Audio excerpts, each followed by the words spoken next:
Welcome to another episode of Agahi with your host, Warisa Zainab.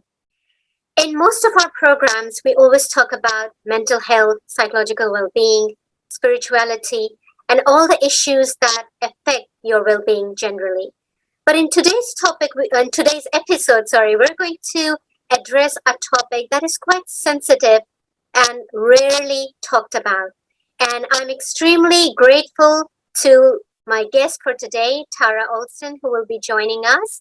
And I will let Tara introduce herself and talk about the brilliant work that she does around human trafficking and how it's considered as modern slavery in today's time.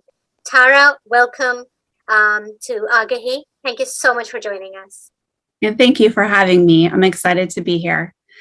I am Tara Alston, and I am the author of upcoming book, Yet Still I Stand.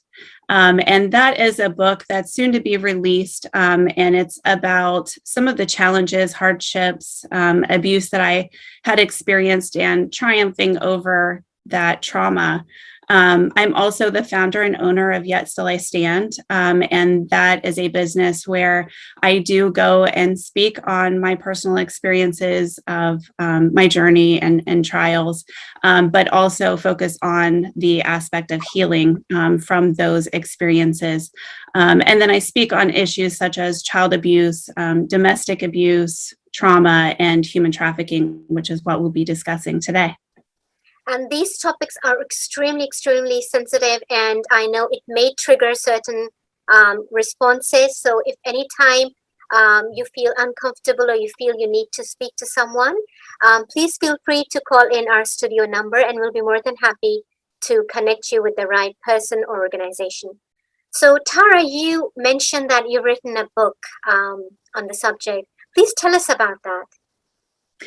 So the book that I have written really discusses my life, and I did experience things from the time I was a child until throughout some of my adulthood, and I detail in high level some of those experiences, and then the different things that I went through in an effort to ensure that I was healing from those traumatic experiences and growing, and then putting those experiences into good use today.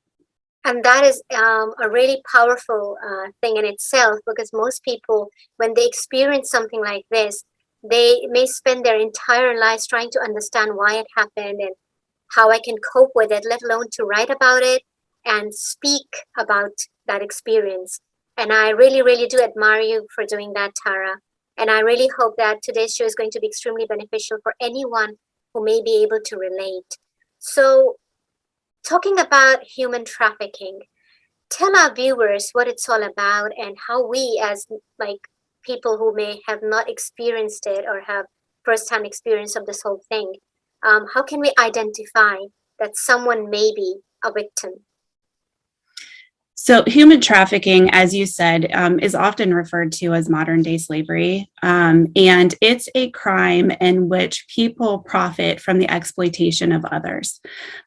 So it is a criminal industry that it's a multi-billion-dollar criminal industry worldwide. So the statistics show that the profits are approximately $150 billion a year.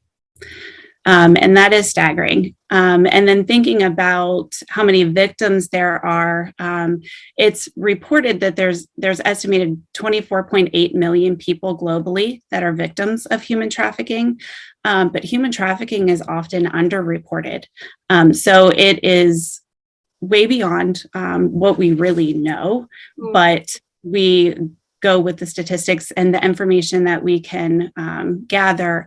The United Nations had recently done a publication. It's called the 2020 Global Report on Trafficking in Persons.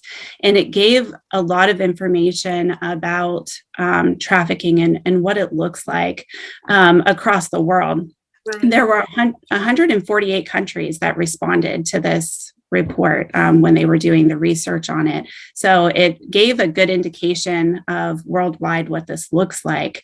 And there are different forms of trafficking. So the two most common forms that are discussed are sexual exploitation and then forced labor. But there are multiple other ways to be trafficked. So the sexual exploitation, as far as that research had gone, and the reports that were made from those 148 countries made up 50% of the reports. Whereas forced labor was 38%, but that often goes pretty unreported. So we know that that is probably much larger of an issue than what we have the details for. But things such as criminal activity, whether that's pickpocketing or making sure that drugs are being cultivated and trafficked, or if it's forced begging, or forced marriages, forced children soldiers. There's trafficking such as baby selling, where either a pregnant woman is trafficked and or an infant is trafficked so that they can be illegally adopted out. And then removal of organs, like human organs, are also another form of trafficking. So there's a lot of different forms that were reported in this report that have been reported by the 148 countries that were involved. So it's happening everywhere, and it happens in cities and it happens in the countries. So it's not defined by the population and where it's occurring. The statistics that you shared are truly shocking, and I'm sure there are a lot of underreported cases that don't even make up the news or media. And like you gave examples of different forms of trafficking. For example, human trafficking is kind of for people who are forced into labor, and we see these in so many countries where they have been affected by war or conflict, and they're trying to escape that situation, only to end up in another situation which is even more shocking and unbearable. So yes. What kind of work is on the way to support such people who are vulnerable to these kind of perpetrators? As far as the victims that are going through these experiences, you are correct. The places that are going through wars are where a lot of traffickers will target victims. And there are so many people getting involved in the anti-trafficking efforts at this point, and the awareness is being spread and people are getting more information. And when you have information, the saying goes, information is power. By the spread of this information and people becoming knowledgeable, they begin knowing what to look for in an effort to possibly help prevent trafficking. So they talk about prevention and then protection of victims, so they can be identified, and then they can go through recovery and healing and getting them the support that they need. And then also, depending on how people are placed in the community, they may also play a part in the prosecution that needs to happen for the traffickers and or buyers. So there are many ways that people are getting involved to help the victims. And there are places like homes, transitional homes for them set up to go to, and basic needs being met that you would need as you're leaving a situation such as that. And so there are many people involved in so many different avenues. It's really great that people are taking a stand against trafficking. And I think according to the United Nations report, 20% of all the victims that are trafficked are children. In fact, in some parts of the world, for example, West Africa, it goes up to 100%. Yes. Why is that the case? Children are often vulnerable. So we're finding that as far as children being trafficked, a lot of times they're trafficked by family members. So it's typically somebody that they know. If they're a child and they're being trafficked, it could be a family member or a family friend. It could be a friend, like somebody who has befriended them and pretends. Trust. Yes, it's going to most likely be somebody that you trust. That is one of the methods that traffickers use in order to get their victims in that situation, is what we call a grooming process, where they will really take the time to learn their victims or their potential victims, to understand what needs they have that aren't being met, where they may be insecure. They will spend the time to do that because they look at it as an investment. And so then they'll take the time, once they figure out the needs, they'll take the time to temporarily meet those needs, oftentimes, in order to gain that trust, have the victim build a bond with them, and then they'll exploit them. So we know that the number of convictions for human trafficking is increasing on a daily basis. And I think 2 out of every 5 countries covered by the UN ODC report had not recorded a single conviction. And I kind of fail to understand why that is the case. I believe it's twofold. So there are many countries who are spreading more awareness and getting more knowledgeable about human trafficking. So then they can take the time to set up the laws in order to prosecute and convict those involved, and others who may not have all of that information and the law set up yet. So they can't really do the prosecution and the conviction without having the laws in place. And I know even in the United States, there's federal laws that pertain to human trafficking, but then each state has their own laws as well. And some states are more advanced with the laws that are in place for that prosecution than others. So I'm sure it's similar with the countries, the different countries. Yeah.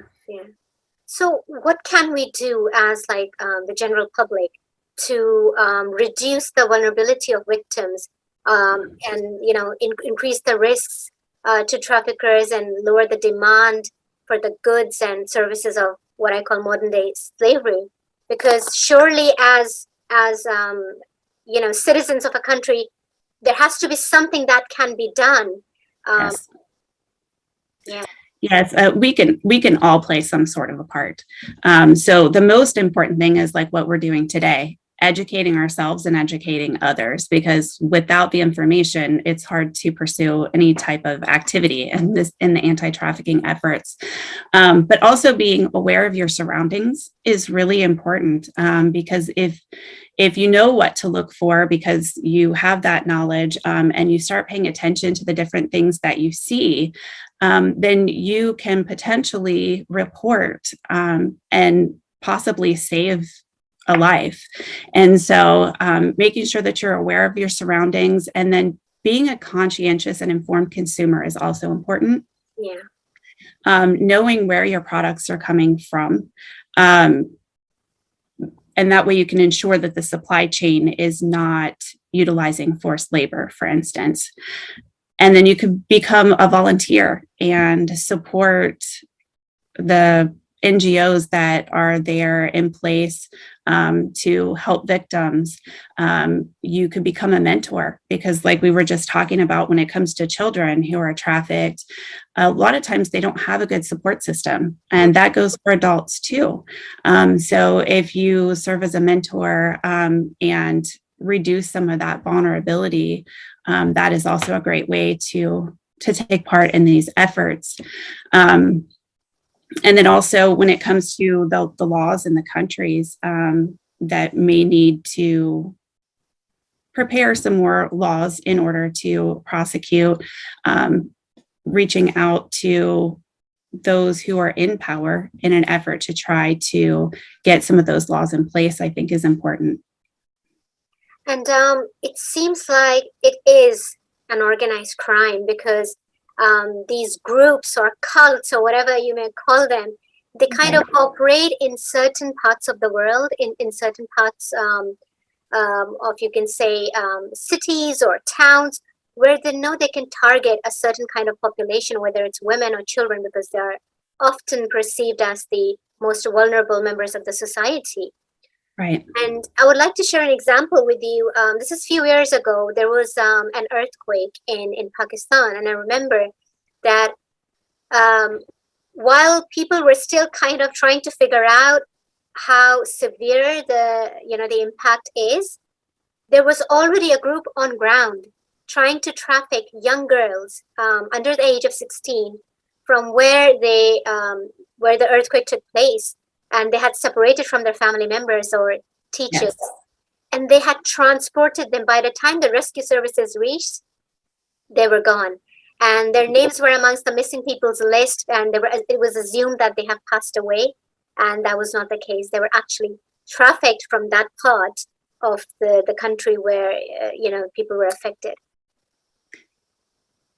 Yeah, I'm just speechless. I don't know what to say.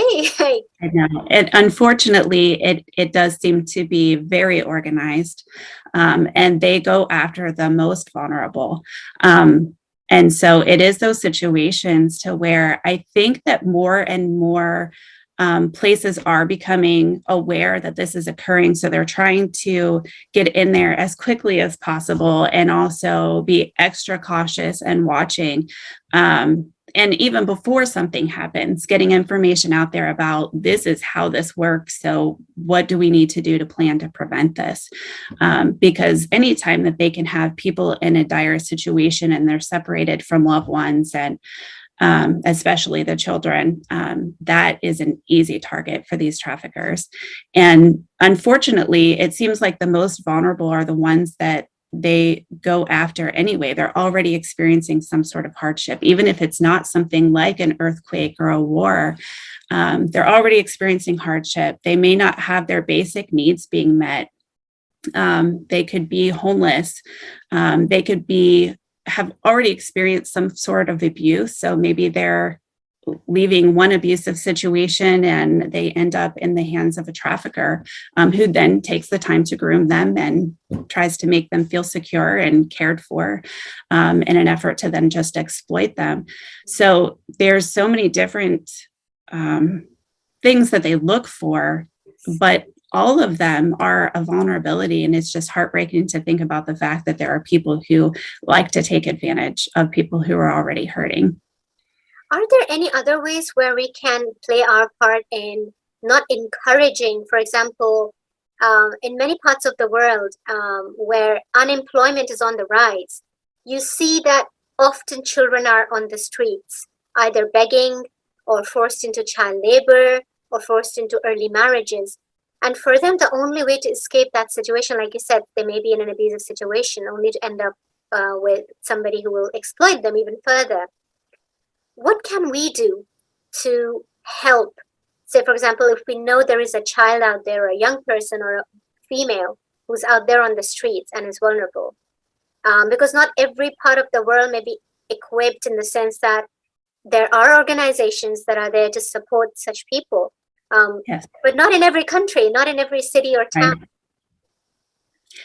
And that is where I think it's important for the people who do care, to try to create bridges to those gaps, because without basic necessities being provided, people are going to be looking for avenues in which to get their needs met. We have to eat. Having shelter is important. So making sure that if there is a place or an area that does not have those types of resources, the more that we can work to provide at least basic needs for people who are in need is really the only way to try to help prevent some of these vulnerabilities. So as a society, taking care of others in our society, and actually not just caring, but taking steps to care for them is very important. Yeah, agree. Tara, you mentioned earlier on that you have also survived certain situations and circumstances, and now you are on your healing journey and you're helping other people to cope with certain situations. If you could share some of that with our viewers, because I'm sure there'll be plenty of people watching this program who may be able to relate. Yes, I experienced child abuse of all different forms throughout my childhood, and also had experienced some exploitation. It was not in the forms of trafficking, but other form of exploitation. And that really impacted how I thought about myself and my future and my value. And so I was one of the people that would have been very vulnerable to trafficking or to being trafficked. And so in my experiences, I noticed that what you experience as a child oftentimes creeps into your adulthood. So I went from abuse to abuse in my own scenario, to where even once I left the abusive situation as a child, I walked right into the hands of another abuser. And I was then married to an abuser and went through that for several years. And so it took a long time for me to be completely removed from an abusive situation and then be able to begin my healing process, because I think it would be very difficult to heal in the midst of that situation. So I went through my experiences, and then as I was healing and growing, it just seemed like there were so many people that you come into contact with that go through different experiences or different traumas that are so difficult for them, but somehow you can relate and encourage one another. And it really became a passion of mine to be able to help those who are in need or who have been abused, and be an encouragement that there is hope for healing, and that there's hope for a better life as you go through that process. You mentioned that you started to heal, but not in the environment that you were in that caused the abuse, but once you left that environment, because you can't heal in the same environment that made you sick in the first place. Correct. Those who may have escaped or they're planning to escape, what advice would you give them to help them heal from everything that they have experienced? And what's the possibility of healing? The possibility is 100%. I do believe that, we're all impacted in different ways, even after we've healed. So it's not that the things that you've experienced disappear. It's that you've been able to experience these things and then grow from them. And I believe that it can then lead to something beautiful that you're able to do. And the best experience or the best advice I would give upon leaving is to take the time and not rush into anything else. That's number one. Not rush yourself to do anything other than taking that time to reflect and to heal. And I know that faith was a big factor for me, and it is for so many people. And I think that we have to really look at healing in a holistic fashion. I don't think we're not one-dimensional people, right? So we have multiple dimensions to our lives. And so we need to take the time to heal both physically. That's going to be number one, just because if you are experiencing so many things physically, you've got to get those taken care of. But mentally and emotionally, it's important to take that time to heal as well. There are different avenues that you can take with that. There's counselors and social workers and people who are in place to professionally help, but you can also make sure that you have a tribe of supporters, whether that's one friend or whether it's a group that you could be part of that supports one another through the healing process. And then also making sure that you're taking the time spiritually to do what will help you heal in that manner as well. Relating to what you discussed earlier, people often become targets for these cults, let me call them, who are involved in trafficking people. What are the strategies that can be taken by people who know that they can be victimized, who know that they are prone to such organizations or gangs? or they're living in an environment where it's quite normal to end up like this? I would say that being careful of who you let in your inner circle, so who you let be close to you, and the things that you get involved in initially are very important, because once a trafficker has you do something that you don't want to do, then it's even more difficult to get away from that situation, because they will also try to threaten to tell people or show people what you've done, which can cause people to stay in that vicious cycle as well. Or they will start threatening that they'll harm somebody else that you care about, which can keep people in that vicious cycle. So really being careful of who you let in your inner circle, what you get involved in, even initially, being weary of those who take a quick and sudden interest in you and what you're going through, what would be that grooming process, and trying to, like, they oftentimes overdo it with showering you with what looks like or feels like love, and gifts and things of that sort. So if somebody starts doing something like that, it should be a red flag. Yes. That maybe they don't have your best interest at heart, but really they're just trying to almost play a game, to get you to do what they want. So what kind of red flags should one look out for? Say, for example, if it's a parent who has young children and they may be vulnerable, or even a young woman who doesn't feel secure and safe in the environment that she's living in. What are the red flags that they should look out for? Because the grooming process can be quite manipulative, in the sense that the one who is being manipulated or controlled or groomed, they may not be able to identify whether this person has genuine, legit interest, or is this somebody who's just an imposter?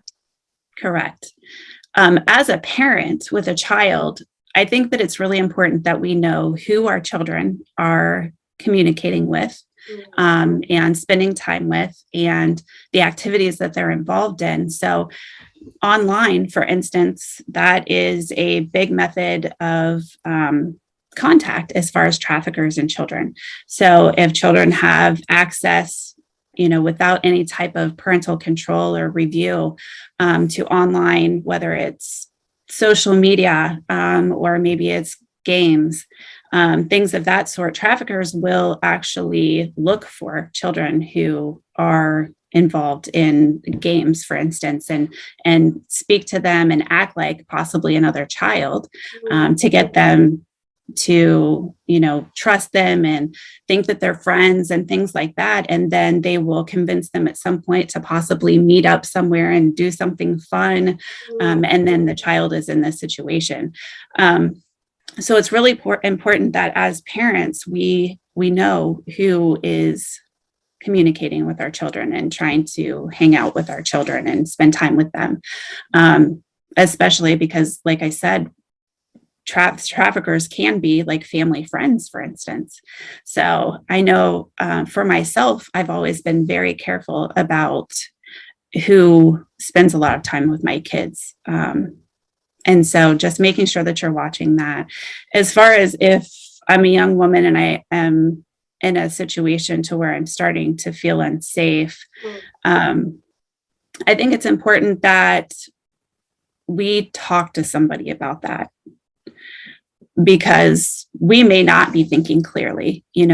Everybody wants to feel loved and accepted and supported. So if we're going through the vulnerability of being insecure or feeling like we don't have support or nobody cares, and then somebody comes into our life and shows us the things that we want, oftentimes we want to believe that. So it's important that we have somebody that we can trust, whether it's a close friend or a professional, to where you can discuss these things, and make sure that you're seeing things clearly. I'm really glad you mentioned that people who may be depressed or may be going through any mental health difficulty, they can be more prone to such people, like the ones who have a wrong intention to exploit you and take advantage of your vulnerability. And because this program is like based on mental health and well-being, people who may be, say for example, suffering from some kind of a psychological disorder, or they are going through a really challenging, difficult period in their life, they're more susceptible to looking out for someone who may be able to help them or just listen to their problems. And it's sometimes really difficult to distinguish who is there with good intentions, trying to listen to what you have to say, Yes. with the intention of exploiting you later on, or somebody who is a genuine person and is listening to your problems or the difficulties that you're going through with the intention of providing help, support, and guidance. Correct. How can you distinguish that, especially when you're going through a challenging phase in your life? You may not be able to in the beginning. And I think that being cautious, anytime there is a newer relationship, whether that's a professional relationship or a friendship or whatever the situation may be, anytime there is a newer situation, I think that it's very important that we cautiously observe as we're going through it. Don't immediately give trust to people because they seem very nice and they seem to have your best intentions at heart in the beginning, but watching that play out, I think, is important. People earn your trust. And at the first sign of them wanting something from you because of them being there for you should be a huge red flag. And it doesn't matter how small or big what they want is. It's just making sure that you are observing and really focusing on those types of things as possible red flags so that you can protect yourself. Yeah, that's really good. Because this doesn't just come into play even with human trafficking. This could be somebody who is maybe narcissistic and is looking for their next victim in a relationship, and the type of abuse that you can experience in a relationship. So this would be an important thing across the board, not just for trafficking. And some of the warning signs and red flags that you mentioned, I was thinking, this is quite similar between an intimate relationship with a narcissist and somebody who's grooming you or love bombing you so that they can exploit you later. So it seems like they have the same kind of mindset, and they use the same strategies to target their victim and exploit them later on. Absolutely. And honestly, if you think about the mentality of a trafficker, they would almost have to have similar mentalities in order to be able to hurt the people that they're hurting. Because I can't imagine having that desire to exploit somebody. So I think that it does take somebody like that in order to be able to do these crimes and commit these abuses. You mentioned about drug use and drug addiction, substance misuse, and how often people are trafficked just so that they can traffic the drug itself from one country or one city or one town to another. And in that process, often victims may not always be aware of what they're carrying. Like, we have this rule that if somebody gives you something to carry with you while you're traveling, you have to kind of mention that to the customs or declare that.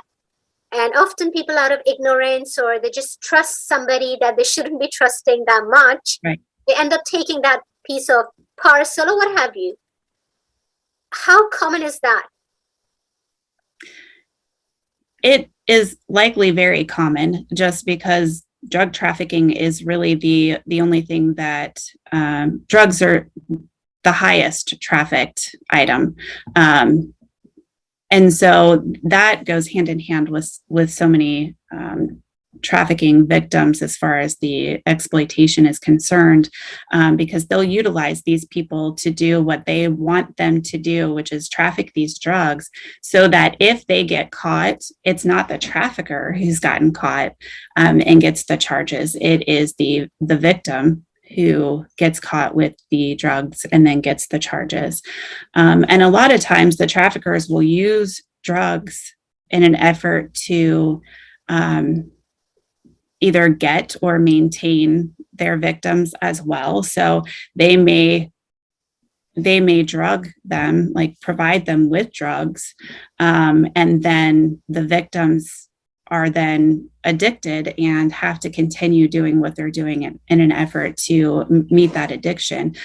So drugs are a big part in trafficking, whether they're actually taking the drugs to someplace else and transporting the drugs themselves, or whether the victims themselves are being drugged.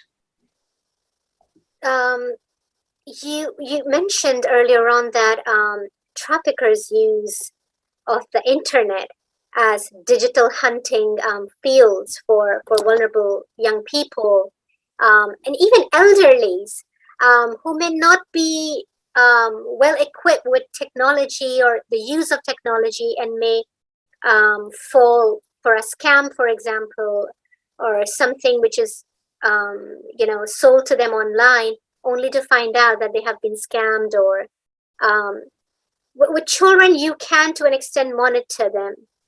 But what about elderlies or people who are suffering from some kind of a disability, who may not have a good support system, or who may not be able to reach out to someone because they are not in a position to identify that something's going on online?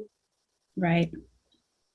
I would recommend that anytime somebody is asking you for personal information, whether that is where you live or about your family, and these are not people that you know personally, or they're asking you for bank account information, or they're stating that somebody has stolen your identity and they need you to provide very specific personal information in order to get things taken care of. I know that I had a friend who, she was told that her computer had a virus, and if they gave them access to her computer, that they could take the virus out of her computer, and it was a scam.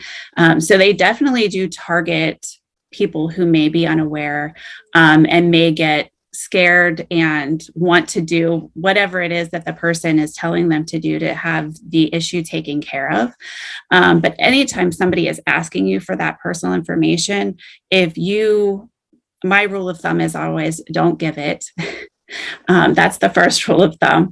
And then if, for instance, they're stating that, let's say your grandson, something has gone wrong and they need this money wired, which is a big one. Getting off of the phone or off of the chat in the computer, wherever they're targeting you through, getting off of there and verifying the information through known sources, like contact a family member to check on your loved one that they're saying is in trouble. If they say your bank account has been tapped into, contacting your bank directly at numbers that you have for your bank, to ensure that if something needs to be taken care of, it can be, but otherwise you realize that it's a scam. So verifying information through known sources and not utilizing any links or any numbers that the person on the other end is giving you, I think is the best way to handle those situations. Yeah, that was a brilliant piece of advice. That's something that we need to look out for, because this is on the increase, especially with the COVID recession. People are trying to make money through all these scams and emails and phone calls, what have you. Yes.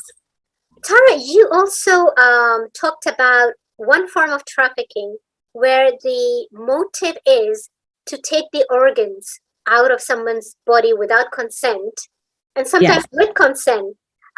In fact, there are some parts of the world, for example, in the Indian subcontinent, where out of poverty, unemployment, and the economic situation, people are sometimes forced to sell a kidney, for example, just so that they can pay off their debts or put food on the table.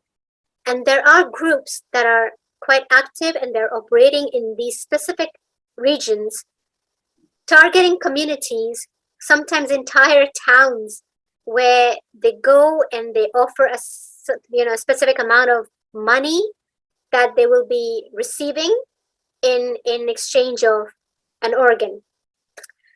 And this is something which is also on the rise, unfortunately. And for some reasons, it doesn't always get reported. And some governments don't even take much action. Law enforcement agencies are kind of quite oblivious, of the situation and the ongoing exploitation. What are your thoughts on that? My thoughts on that are that we definitely need to be taking action. And again, that is where, as social services, if we're able to help people who are in need, they'll be less vulnerable for this type of trafficking as well, right? So I know that in the UN report that I had referenced before, there were multiple countries who did report the organ trafficking occurring. And those were reported in North Africa and South and Southeast Asia, Central America, and Europe. Out of the 148 countries, that's where those were located. And all of the forms of trafficking, I really feel that the best method of prevention, other than awareness that we've talked about, is meeting needs, like helping to meet needs and caring for the people who are in need, because people do what it's survival. They do what they feel like they have to do in order to meet their basic needs. So it's really difficult to prevent trafficking when there are many needs that need to be met. So without it, doing this hand in hand with both meeting the needs and also ensuring that we have laws in place and prosecution occurring for those who are the traffickers and those who are the buyers, because let's face it, like if there were not buyers, there wouldn't be a business for exploitation. Yeah. So if we are addressing all of those things, that is how we will have the biggest impact on trafficking and what it's doing to the victims, because these victims, not only are they going through the experiences of the trafficking experiences, whatever those experiences may be, but the trauma that they endure and how that affects their future, even once out of the situations, if they are fortunate enough to make it out of the situations, that trauma doesn't just disappear because they're away from the scenario. So it's important that we're taking every measure with all, it's kind of like the holistic approach to healing. Taking a holistic approach to coming against trafficking is the only way that we'll be able to reduce it. You gave some fantastic examples of what we can do as individuals within a community or society. But I think at organizational level, a lot of charity organizations that are carrying out humanitarian aid work across the globe, they should also include targeting communities where out of poverty or economic situations, people are kind of prone to this kind of trafficking, just so that they introduce sustainable projects that would prevent this from happening at the grassroots level. Yes. And that's something that has to be done, in coordination with people who are carrying out research on the subject, law enforcement agencies, governments, charity organizations, and individuals like you. And I think everybody needs to come together. Like you said, we need to have a holistic approach for this as well. Yes. I agree completely. And I know where I'm located, we have coalitions, so local coalitions, and I'm sure that they have them not everywhere, but many places. But in the coalition that I'm involved in, for instance, there are governmental agencies represented, there are NGOs represented, there are attorneys that come, there are like political people in politics who are part of the the groups. We've had doctors, we've had just individuals who have decided to come, and we've also had law enforcement. So it is really trying to have that holistic approach towards the local area, to where not only are there several people from several different backgrounds, but for instance, with the nonprofits that are serving survivors, they're looking at gaps, like where are our services, where are there gaps in our services, and what is needed so that we can make sure we're having the biggest impact as possible. So I agree completely that we need to be looking at this thing holistically and taking care of things in that manner. And without having people from different backgrounds coming to the table to have these discussions, it's nearly impossible to do. And like you said, people who may have spare time and they really want to do something about this, they can offer their services through volunteering by becoming a part of that system that is working against, this trafficking of different sorts. And if somebody has an expertise, whether they're from a legal background or humanitarian background, they can all come together and offer whatever they can to make this a possibility. Absolutely. We talked about different forms of trafficking, and this is quite relatable. There's another thing which is quite common, and we see this, and I'm sure you've come across this too. A lot of companies, sometimes, beauty products or pharmaceutical companies, they often make their profit by using people who are financially in a difficult position, and they're so desperate that they will settle for anything. So they get peanuts for the work that they do, and then these big companies, they earn billions. So Yes. we often see products that says fair trade, or certain things that are used for producing cosmetics or toiletries or what have you. And when you really do your research, you find out that it's a kind of slavery that's ongoing. These people are not getting the wages they deserve for the time and effort that they put. And sometimes they are trafficked in the sense that they are taken from their hometowns or villages, and they are put in almost like a concentration camp where they are made to work round the clock. Yes. Yes, that is something that is definitely occurring across the globe. And so many people think that forced labor means that they don't get paid anything. And it's important to note that forced labor could look like really long hours.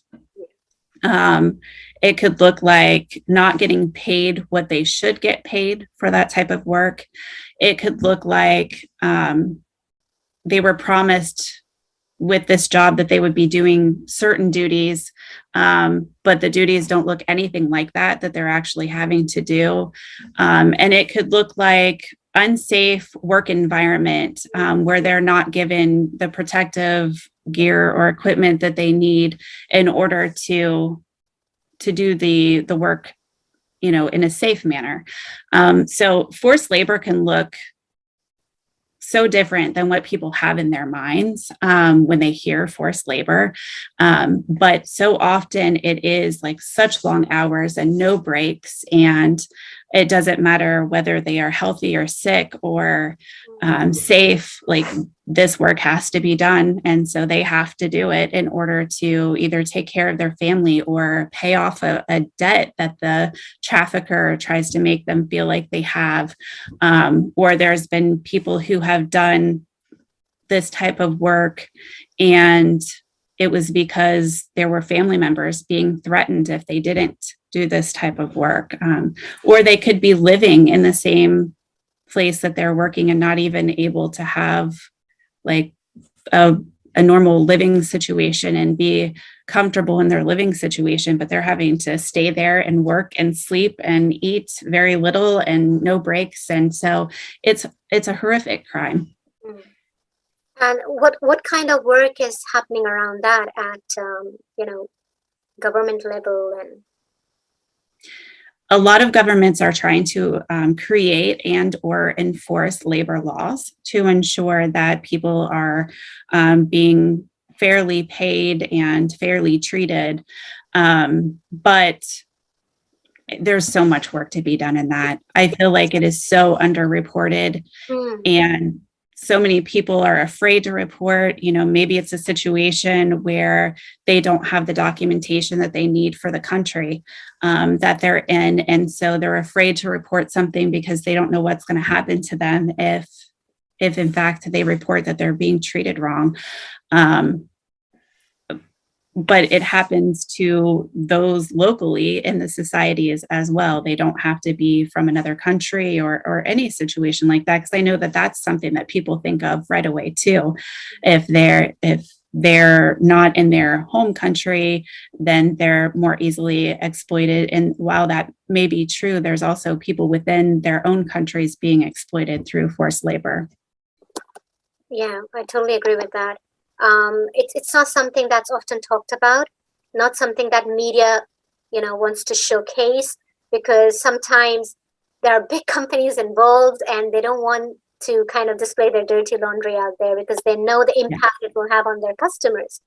So I think as customers, we need to educate ourselves, and instead of just blindly buying products, I think we should make an effort to kind of look whether this is a fair trade company, for example, or they're not exploiting communities just to produce this product and sell it in the developed countries market. And that's, I think, one way of helping these businesses. I agree. And I've heard recently a lot of talk that I agree with as well about ensuring that you're buying sustainable products. So even when it comes to clothing, not buying more clothing than what you need, because then, we get rid of our clothing that we don't need. And if we have more than what we need, oftentimes there's more people working behind that, correct? So there's more opportunity for that type of forced labor to be occurring. So making sure we buy sustainable products and products that we need, and checking down that supply chain. So making sure that everything that's needed to create a product is also being done fairly. And I think the approach to this is, like you said, we're looking at a whole, looking at the whole bigger picture.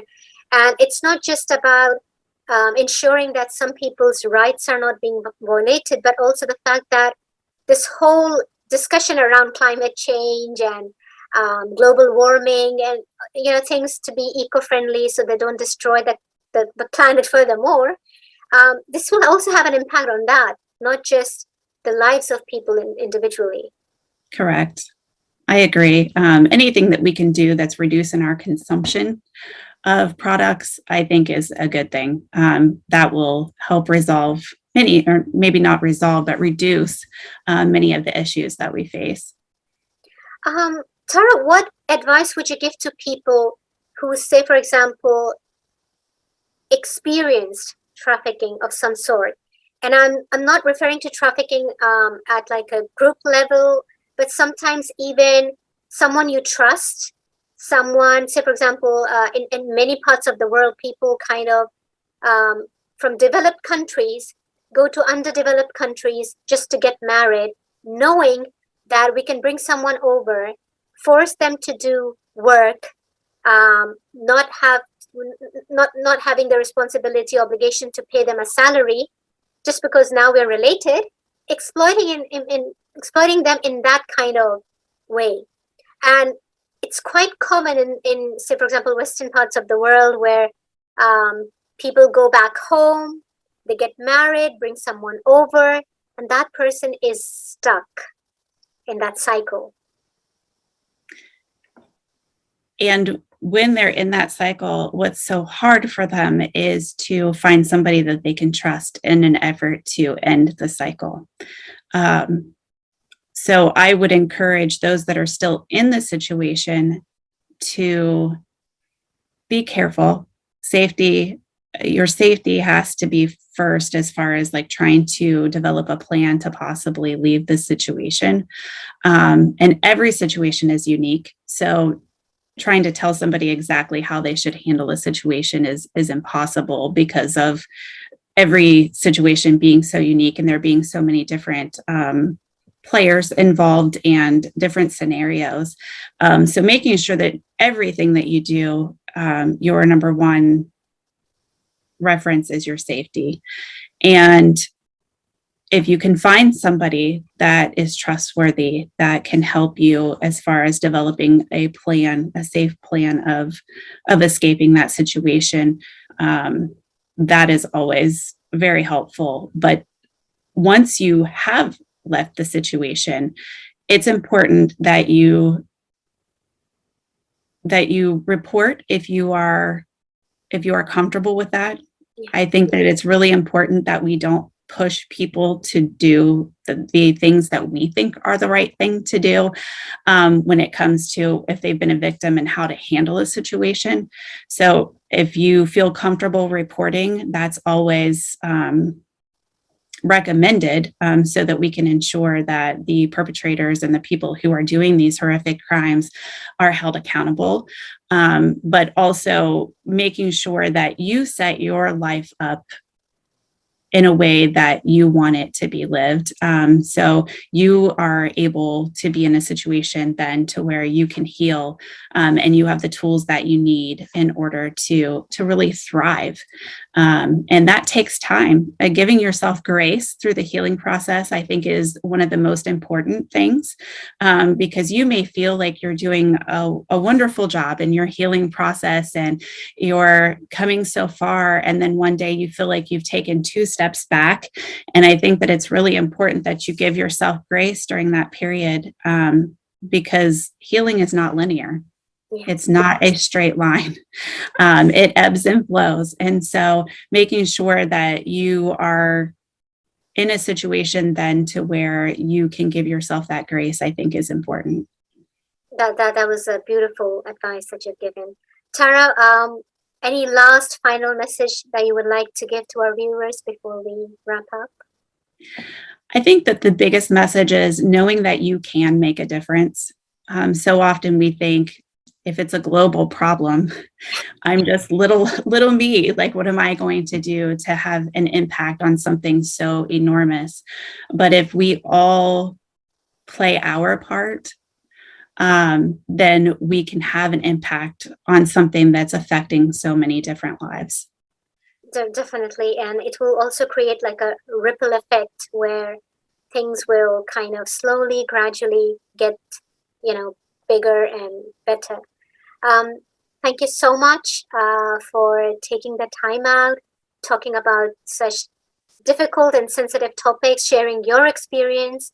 And I just want to ask you before we leave, if anybody wants to contact you, Tara, if they want to share an experience or just seek your advice or consultation, what is the best way forward? They can definitely reach out to me. I can be reached by email. That would probably be the best method. And my email address is yetstillistand@gmail.com. Love that email address. Thank you so much for today, Tara. And I wish you all the best. And I really personally appreciate the work that you're doing and making a difference in the lives of people, despite everything that you've been through. And like you said, healing is a journey. It's not a straight line, and it works differently for different people. But the main thing is not to give up on yourself, not to be hard on yourself, and just take one day at a time. Thank you. Thank you. To all our viewers, thank you for joining us. And we'll see you again next Saturday with another guest, another topic. And till then, look after your mental health. Assalamu alaikum.